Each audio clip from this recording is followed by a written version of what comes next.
Many people enter blindly into marriages and relationships and do not know that they can achieve a high degree of relationship success by entering into a proper common law relationship agreement to provide a central structure, a backbone, if you will, and certainty to all their all-important marriage or relationship. Okay, I think we want one of those, yeah? I mean, we didn't even know that those existed, so we weren't told, I wasn't told about that at our marriage counseling. This is for those who want to be serious about their relationship by enshrining everything they like into a written agreement. If you applied for a job or were buying a property or booking a cruise, you would expect there to be some paperwork to be signed.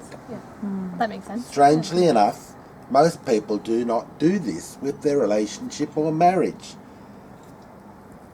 By writing without a W, writing their marriage or relationship at the outset because they don't know about relationships or may not want to commit too much and may want to hedge their bets. We were ready for perfection. We want the best for our marriage. Yes, the best. If you want a higher level of communication and the absolute best possible for your marriage or relationship, you do one of these. Ideally, this should have been done on day one when you met, or as soon as possible thereafter, for you both to have a strong foundation for your future marriage where everything is ventilated and defined and written so it can be revisited with each relationship agreement renewal. Decades ago, your grandparents, if they wrote love letters, had a written channel of communication in parallel to the spoken channel of communication going to their marriage and earlier relationship. It wasn't all just fleeting talk that goes out the window. You should have both channels going in your relationship, a written as well as a spoken, a monthly letter to each other or more often, and response can be a good idea. Okay, so you mean it can be updated from time to time?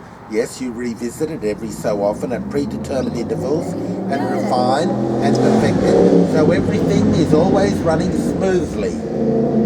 Okay.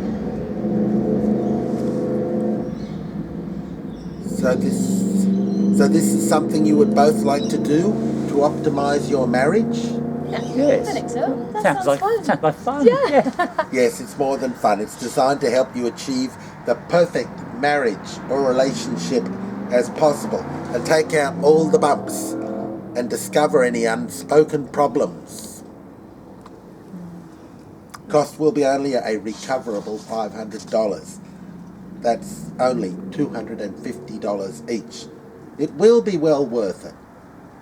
You sure that's not too expensive? Oh, everything's too expensive, but yeah. It'll be okay. Okay, so let's get started.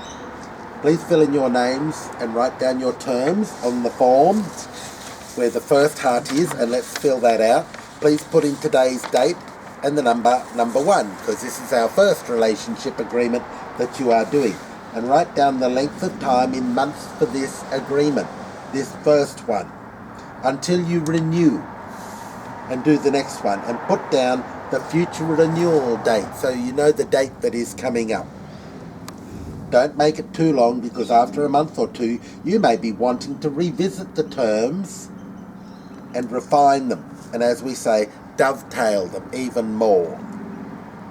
I suggest 3 or 6 months for your first duration before revisiting the terms in the next relationship agreement. Too long a period means everyone may have to wait too long for the renewal parties, and you may want that every 6 or 12 months rather than every 3 or 5 years. In a marriage, you only have one right at the beginning and none ever after. We will. Should we start with 3 We'll months? start with 3 months. Yeah. I guess we can revisit our terms and hopefully have a renewal party. Oh, I love parties. Or dinner with friends. You can come. Perfect. Okay, how much will your bond be, and who will be holding it for you? It can be the same each, and then you do not physically have to pay it to each other because it's the same going both ways, which is interesting. If the bonds are differing amounts, I can hold the difference in trust for one of you or both of you. The party who breaches the agreement is the one who stands to lose their half of the bond to the other party. That is all that is at risk for the duration of the agreement. If there is a non-renewal, the other party's bond goes to the one who was not at fault, and it goes back to both of you if you both agree and want that. If this was in this, only the bond is at risk, and importantly, assets are not at risk, as long as you have a current relationship agreement in place and operational. Okay. Do you want to start with 1,000 each? Well, I think we should have the same amount. Okay. Yeah. So it's 1,000, and that shows that we're serious. In the next section... And you can hold the bond. Okay. Yeah. Okay. In the next section, if you are not living together, you can decide how often you will be in contact or whatever per week and when. Oh, that's good. Per week and when. So it all Very gets thorough. organised. Yes. So no droppings out. Okay. So next, to be practical about relationship running costs, like going out, holidays, etc., who will pay what over any given month? Will it be a 50-50 arrangement, or will it be 75-25? Or one side pays all, or what? Please work it out and write down your split. To make it easy, I think 50-50 is the easy way to go. Yeah. Yeah. So it's Sharing agreed. everything. Individuals, yes. Yeah. So it's agreed it'll be a 50-50 running costs relationship. Next, let's turn over and do the relationship goals and itemised terms on the back of the page. Up to 15 or as many as you like. Red for girls, blue for boys. Discuss and work out whatever are important for each of you. Little things or big things. I have a red and a blue pen if you want and need one. Does this look good? Do you like that? Some may do many terms, some may not. Let's go back to page 1 and give it some teeth and a bit of spice. How much penalty for doing the wrong thing by the other? Because then the penalty goes to the person who was in the right. Bit of spice. What about reward for doing that which really excites and turns the other on if you love them? Well, I've got some ideas. $100 here, $100 there. You don't have to show me what you both write kidding. unless you'd like to. At each renewal of the relationship agreement, you revisit the terms and revise them until you reach relationship perfection, if that is possible. If you don't renew, then that can be the end of things and assets start to become at risk and the clock starts ticking. It's important to ventilate all terms and agree upon them in writing. One partner may have more and one fewer. Let's see who does the most. This is for real. I didn't know these things even existed. They never taught this at marriage preparation. I know, I've never heard of it. It's very, very thorough though. Yeah. Yeah.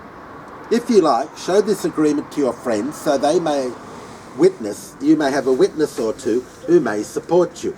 They may like to do their own relationship agreement and have reciprocal renewal parties That's right. or dinners too. Ooh, dinners.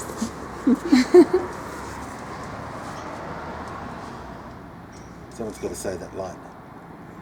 We know a few who could use some of these and have reaches impasse and roadblocks in their relationship. At each renewal time, you have a big renewal party, or a lunch, or a dinner, and invite friends and report back each so they may all do their relationship agreements. Well, we can do a relationship agreement too. Yeah. Double the relationship agreements, double the parties. That's right. You can do them both ways. That way there may always be some relationship renewal dinners and lunches to go to. Perfect. Much more civilised than where partners hold back from committing to their goals and dreams by not putting them down in writing and updating them from time to time as needs be. We like parties and don't get to go to enough of them.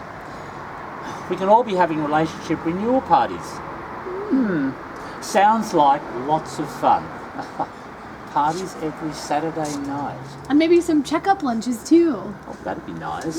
Yeah, some high tea, relationship Oh, I high do tea. like high tea. Oh, yeah. Sorry, Dr. David, continue. This is how you write your relationship agreement. RIGHT. A relationship, ship. Get it? Marriage and relationships can be a lot of fun if both are happy to play the game and go all the way.